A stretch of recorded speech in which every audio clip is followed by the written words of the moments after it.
ஒரு நிகழ்ச்சிக்காக சுயமரியாதையை விட்டுக் கொடுக்க வேண்டுமா என பிக் பாஸ் முன்னாள் போட்டியாளர் பாலாஜி முருகதாஸ் எக்ஸ் தளத்தில் கேள்வி எழுப்பியுள்ளார். பிக் பாஸ் 4 போட்டியாளராக பங்கேற்று 2ஆம் இடம் பிடித்த பாலாஜி முருகதாஸ் காமன் மேன் நிகழ்ச்சி குறித்து எக்ஸ் தளத்தில் தனது கருத்தை தெரிவித்துள்ளார்.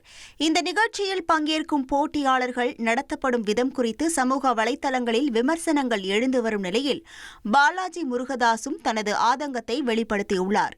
ஒரு நிகழ்ச்சிக்கான தேர்வில் பங்கேற்பதற்காக சுயமரியாதையை விட்டுக் கொடுக்க வேண்டிய நிலை இருந்தால் அதற்கு மேல் எதை சாதிக்க வேண்டும் என புரியவில்லை என அவர் குறிப்பிட்டுள்ளார்.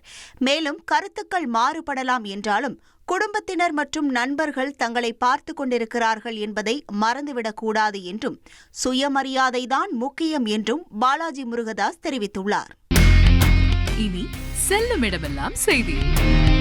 தந்தை டிவியின் வாட்ஸ்அப் சேனலை ஃபாலோ பண்ணினா செல்ல இருக்கும் இடமெல்லாம் செய்தி. இதோ QR கோட் இப்பவே ஸ்கேன் பண்ணுங்க, ஃபாலோ பண்ணுங்க.